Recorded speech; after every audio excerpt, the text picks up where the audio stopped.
జనరల్‌గా first of all మనకేంటంటే ఆహ్, మీరు చెప్పిన ఈ షష్టగ్రహ కూటమి గురించి ప్రెడిక్షన్స్ నేను చెప్పినా అని చెప్పేసి ఏదైతే అంటున్నారో అవును. ఒక చిన్న స్మాల్ కరెక్షన్. నేను చెప్పడం కాదు. అమ్మవారు లలిత అమ్మవారు ఏది గైడ్ చేస్తే నాకేది కనిపిస్తే కాంబినేషన్స్‌ని బట్టి నేను అది చెప్పడం చేస్తాను. అది పాజిటివ్ అయినా సరే, నెగెటివ్ అయినా సరే దాపరికం ఏది ఉండదు. షుగర్ కోటింగ్ అసలే చెప్పను. ఉన్నదున్నట్టు చెప్పడం నాకు కొద్దిగా అలవాటు కాబట్టి మన ఆడియన్స్ కొద్దిపాటిగా అది నెగెటివ్ గా తీసుకుని ఉండొచ్చు. అది నేను చెప్పడం ఏంటి అంటే కొద్దిగా అలర్ట్ చేశాను. ఇలాంటి సిచ్యువేషన్స్ రావచ్చు, కొద్దిగా అప్రమత్తంగా ఉండండి అని చెప్పి. ఎందుకంటే మనం ఫైనాన్షియల్ స్కామ్స్ కూడా చూస్తున్నాం ఈ మధ్య. చాలా బెట్టింగ్ యాప్స్ బయటికి వచ్చాయి, చాలా వాళ్ళు బయటకి కూడా రావడం జరిగింది. సో ఇవన్నీ కూడా ప్రెడిక్షన్స్. నేను చెప్పేదానికంటే బదులు there is a divine power, అది గైడ్ చేస్తుంది కాబట్టి దాన్ని బట్టి చెప్పడం జరుగుతుంది. సో దట్ ఒక చిన్న క్లారిఫికేషన్. అండ్ ఇప్పుడు మీరు అడిగిన దానికోసము నరఘోష, నరదృష్టి ఇవి మనకి చాలా మేజర్ గా ఉంటాయి. ఇది స్పెసిఫిక్ గా ఒక జనరేషన్ కే వర్తిస్తుందా, లేకపోతే కొన్ని వర్గాల వారికి వర్తిస్తుందా, లేకపోతే కొన్ని జెండర్స్ కి వర్తిస్తుందా అనే సిగ్నిఫికెన్స్ డిస్క్రిమినేషన్స్ ఏమి ఉండవు దీంట్లో.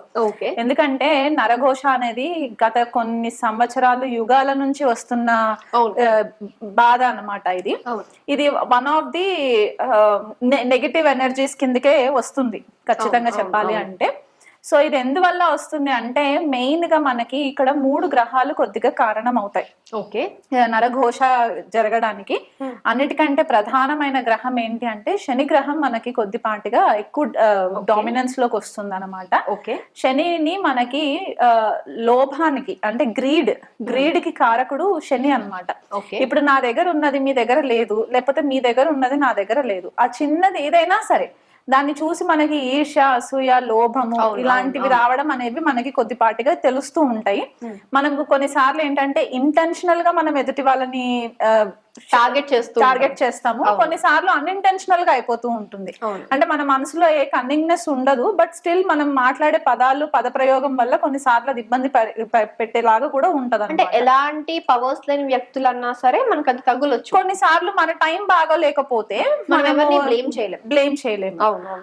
కొన్ని గ్రహాల పరిస్థితులు, దశ అంతర్దశలు, ఇప్పుడు నేను చెప్పే గ్రహాల కాంబినేషన్స్ ఉండి ఆ దశ అంతర్దశలు వచ్చినప్పుడు అది కొద్దిపాటిగా ఎఫెక్ట్ అయ్యే ఛాన్సెస్ ఉంటాయి. సో ఫస్ట్ గ్రహం వచ్చేసి మనకి శని మెయిన్ కారకుడు అవుతారు అనమాట.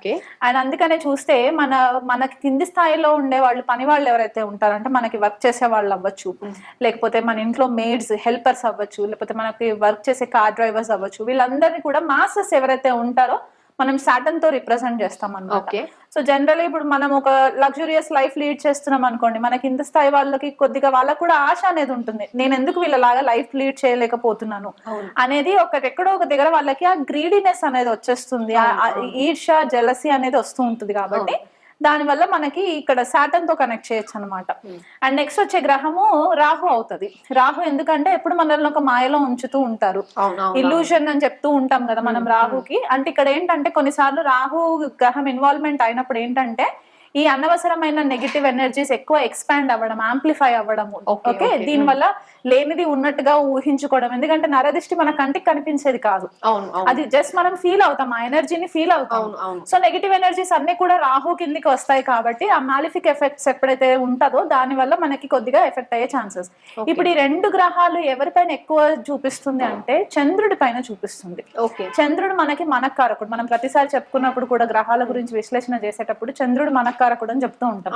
సో మన మెంటల్ స్టెబిలిటీ ఎట్లా ఉంటది ఏంటి అనేది చంద్రుడి నుంచి మనకి డిస్టింగ్విష్ అవుతుంది. కాబట్టి ఎప్పుడైతే ఈ రాహు శని యొక్క దృష్టి చంద్రుడి పైన పడినా, చంద్రరాహువులు యుతి ఉన్నా, చంద్రశని రాహువులు కలిసి ఉన్నా, వీళ్ళకి ఏంటంటే తొందరగా నెగిటివ్ ఎనర్జీస్ కి ససెప్టబుల్ అయిపోతూ ఉంటారు.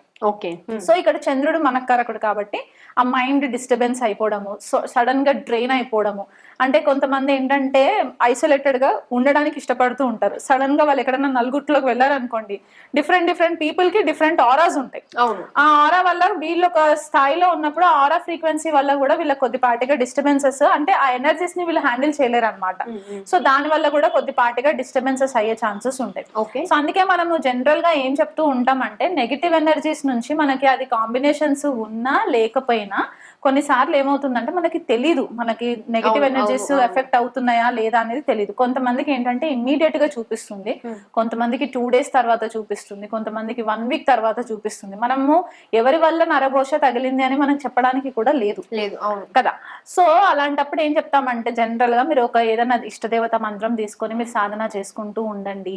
దాన్ని బట్టి మీకు కొద్దిగా ఆరా పెరుగుతూ ఉంటుంది, మీ ఫ్రీక్వెన్సీ చేంజ్ అవుతుంటుంది. మీరు ఫ్రీక్వెన్సీ చేంజ్ అయినప్పుడు మీకంటూ లైకబుల్ అంటే మీ ఫ్రీక్వెన్సీ లెవెల్లో ఉన్న వాళ్ళతోటి మీకు పరిచయాలు ఏర్పడడం, వాళ్ళతోటి ట్రావెల్ చేయడం, ఇలా జరుగుతున్నప్పుడు ఏంటంటే మీకు టాక్సిక్, మనకి ఎవరైతే టాక్సిక్ ఉంటారో, మనల్ని చూస్తే ఈర్షపడే వాళ్ళు ఉంటారో వాళ్ళందరూ కట్ అయిపోతూ ఉంటారు అనమాట. సో ఇలా మనము చూసుకోవాలి. సో ఈ శని రాహు మెయిన్ ప్లానెట్స్ అవుతారు. దానికి తోడు ఇక్కడ చంద్రుడు ఎప్పుడైతే మనకి కొద్దిపాటిగా అఫ్లిక్ట్ అయినప్పుడు ఈ కాంబినేషన్స్ ఉంటాయి.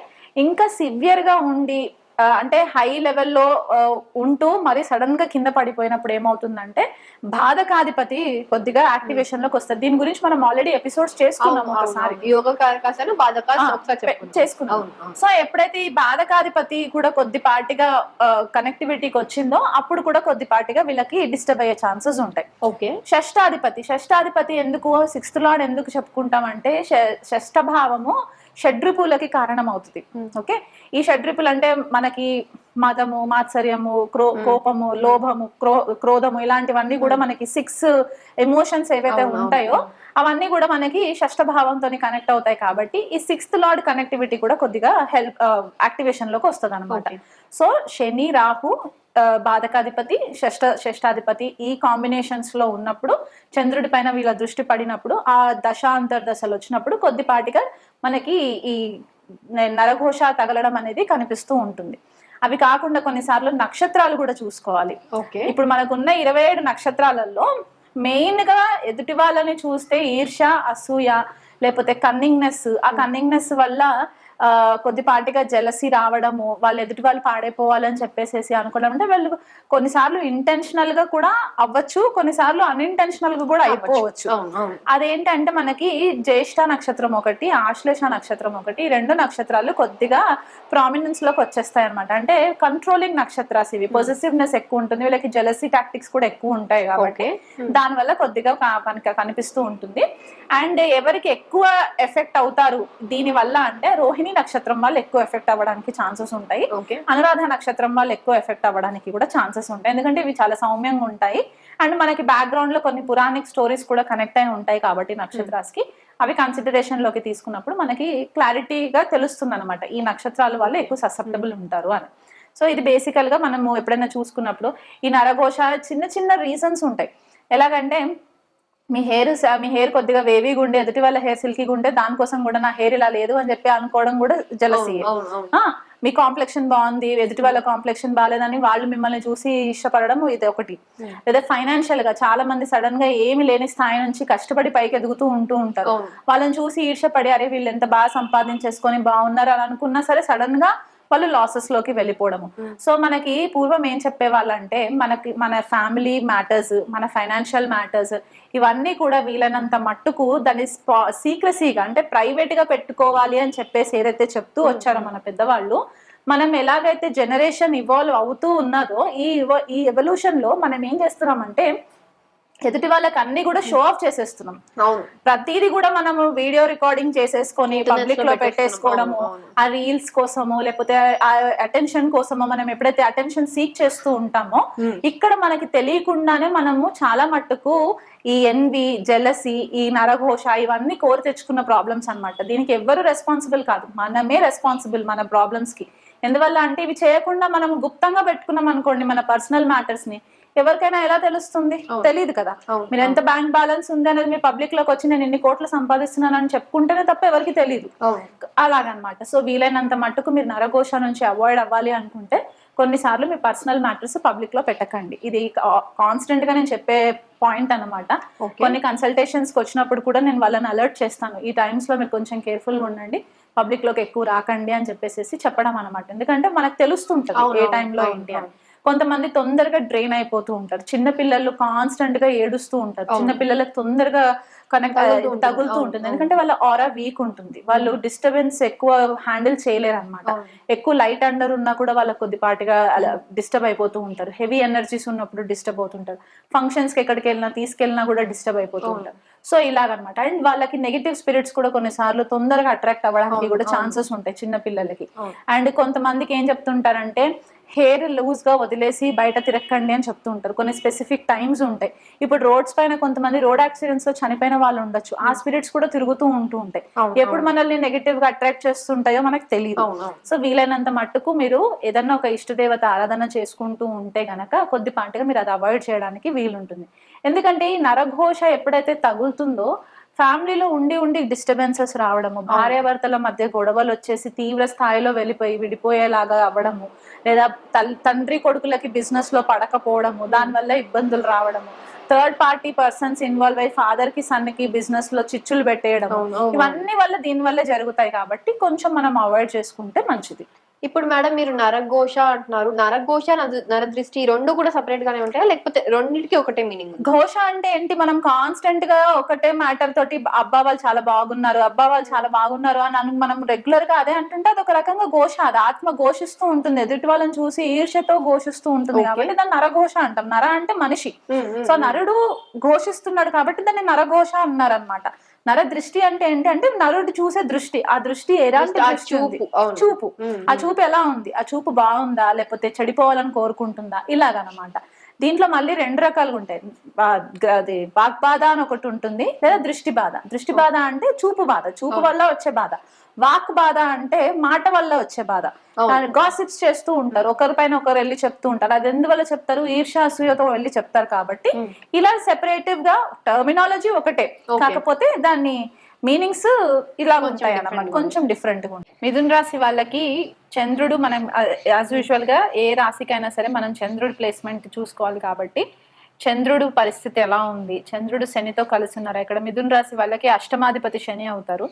ఈ శని ఎక్కడ ఉన్నారు చార్ట్ లో, చంద్ర శనుల పరిస్థితి ఏంటి, కాంబినేషన్స్ లో ఉన్నారా, లేకపోతే నీచ శనిలో ఉన్నారా? నీచ శని అంటే మేషంలో నీచ శని అవుతారు. నీచ శనిలో ఉండి చంద్రుడి పైన ఎక్కడన్నా దృష్టి పడుతున్నదా, లేకపోతే సప్తమాధిపతి గురుడు బాధక అవుతారు. ఈ శని గురువులు నీచలో ఉండి ఎక్కడన్నా ఇబ్బందికరంగా ఉన్నారా? వీటిపైన రాహు యొక్క దృష్టి ఏమైనా పడుతున్నదా? అండ్ లగ్నాధిపతి బుధుడు పరిస్థితి ఏంటి, ఆయన అస్తంగత్వం పొందున్నారా, లేకపోతే వక్రిలో ఉన్నారా, నీచలో ఉన్నారా? ఇవన్నీ మల్టిపుల్ కాంబినేషన్స్ మనము ఈ జన్మ జాతకంలో D1 చార్ట్ లోనే కాకుండా D9 చార్ట్ లో కూడా మనము ఇవే కాంబినేషన్స్ ని గనక శని రాహు చంద్రులు ప్లస్ గురువు ఆయన పరిస్థితి ఎలా ఉంది. ఎందుకంటే గురువు స్పెసిఫిక్ ఎందుకు చెప్తున్నానంటే బాధకాధిపతి కాబట్టి అలా మనం కాంబినేషన్స్ ని చూసుకుని ఈ షష్టాధిపతికి వచ్చేసరికి మిథున లగ్నానికి షష్టాధిపతి ఎవరవుతారంటే మనకి కుజుడు అవుతారు. సో కుజుడి పరిస్థితి కూడా ఏంటి, కుజుడు నీచలో ఉన్నారా, ఈ నీచ కుజుడు అయ్యి నీచ శని కూడా అయ్యి, అంటే కొన్ని చార్ట్స్ ఉంటాయి, నీచలో ఉన్న కుజుడు నీచలో ఉన్న శని కూడా ఉండే ఛాన్సెస్ ఉంటాయి.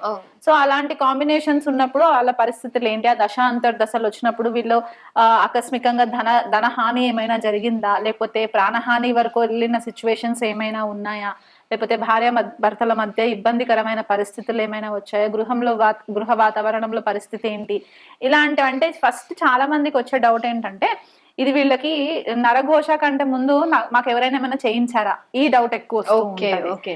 సో అలా చెడు ప్రయోగాలు. ఎందుకంటే మిథున రాశికి మిథున లగ్నానికి ఇక్కడ కుజుడు శని ఇద్దరు కూడా కొద్దిగా ఇబ్బందికరమైన గ్రహాలు కాబట్టి ఆ గ్రహాల పరిస్థితి బాగోలేకపోతే, ఎందుకంటే షష్టాధిపతి అండ్ అష్టమాధిపతి శని అవుతారు, షష్టాధిపతి కుజుడు అవుతారు. సో ఈ కాంబినేషన్స్ ఉన్నప్పుడు కొద్దిగా ఇబ్బందికరంగా ఉండేది కాబట్టి ఆ పరిస్థితులు చూసుకొని మనము ఐడెంటిఫై చేసుకోవాలన్నమాట. కొన్నిసార్లు ప్రశ్న వేసుకుంటే కూడా మనకి తీవ్ర స్థాయిలో ఇది ఎవరైనా చేయించింది కాకుండా నరఘోషనే అని కూడా మనకి క్లారిఫికేషన్ జరగడానికి ఛాన్సెస్ ఉంటాయి. కాబట్టి మనం ఒక ఎండ్ రిజల్ట్ కి రావడానికి ఉంటుంది. సో జనరల్ గా మిథున రాశి వాళ్ళు ఏంటంటే బుధుడు లగ్నాధిపతి అవుతారు కాబట్టి, రాస్యాధిపతి అవుతారు కాబట్టి విష్ణు సహస్రనామం వీళ్ళు రెగ్యులర్ గా విష్ణు సహస్రనామం చేసుకోవడము, along with that Hanuman Chalisa పారాయణం చేసుకోవడము. హనుమాన్ చాలీసా అన్ని రాసుల వాళ్ళకి ఇది కామన్ రెమెడీ. వీళ్ళు రెగ్యులర్ గా హనుమాన్ చాలీసా చేసుకోవడము, ఇంకా చాలా డిఫికల్ట్ గా ఉంది సిచ్యువేషన్, మేము ఆర్థికంగా కూడా బాగా నష్టపోయాము అని అనుకుంటే గనక గోవుకి గ్రాసం పెట్టడము రెగ్యులర్ గా, విష్ణు సహస్రనామాలు చేసుకుంటూ ఇంట్లో సుదర్శన హోమం చేయించుకోవడము, ఇలాంటివి చేయించుకోవడం వల్ల కూడా కొద్దిపాటిగా వీళ్ళకి రిలీఫ్ ఉండే ఛాన్సెస్ ఉంటాయి. ప్రతి బుధవారము గణపతి ఆలయం విజిట్ చేయడం వల్ల కూడా మీకు ఏవైతే నరఘోష వల్ల అడ్డంకులు వస్తూ ఉంటాయో ఆ గణపతి విఘ్నహర్త అని చెప్పి మనం అనుకుంటూ ఉంటాం కాబట్టి ఆ విఘ్నేశ్వరుడి యొక్క బ్లెస్సింగ్స్ ఉండే ఛాన్సెస్ కూడా మనకి కనిపిస్తాయి అన్నమాట.